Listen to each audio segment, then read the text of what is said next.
আসসালামু আলাইকুম ওয়া রাহমাতুল্লাহ।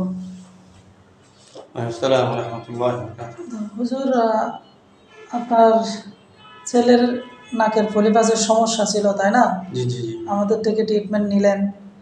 তো এখন ট্রিটমেন্ট নেওয়ার আগে কতটুকু সমস্যা থাকতো আর ট্রিটমেন্ট নেওয়ার পরে কতটুকু ভালো লাগতেছে যদি একটু জানাতেন। জি, আলহামদুলিল্লাহ। আমি আমার বাচ্চার পরিবার হওয়ার পরে অনেক জায়গায় আমি খোঁজ নিয়েছি বা অনেক চিকিৎসায় অনলাইনে অফলাইনে অনেক জায়গায় আমি অনেক কিছু করছি, কিন্তু তেমন ফলাফল কোনো জায়গায় আমি ফলাফল পাই নাই। এই একদিন ওই শেফা মেডিকেলের এটা অনলাইনে একটা ভিডিও পাওয়ার পর আমি করছি, মানে এখানে আনবো।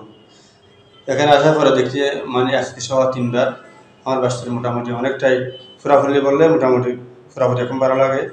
আগের যে সমস্যা ছিল এটা মোটামুটি এখন আমার ছেলের ফুরাফুরি মোটামুটি ভালো লাগে।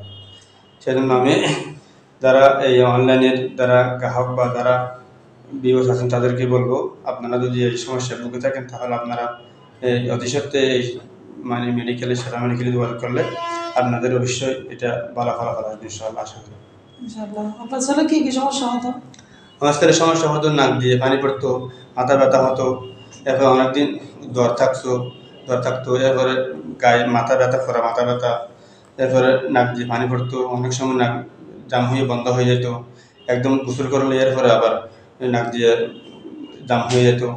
অনেকগুলো আমি অনেক জায়গায় ট্রিটমেন্ট নিয়েছি, যে কয়েকদিন ট্রিটমেন্ট নেওয়া হবে ভালো থাকে, এরপরে আবার দেখা যায় সমস্যাটা। মোটামুটি এখান থেকে আসার পরে মোটামুটি একটু একটু ভালো লাগতেছে। এখন 3বার আসার পরে মোটামুটি আমার ছেলে ভালো লাগতেছে। আচ্ছা, আল্লাহ পাক আপনার ছেলের সুস্থতাকে দীর্ঘায়ু করে দিন। আমিন। আসসালামু আলাইকুম।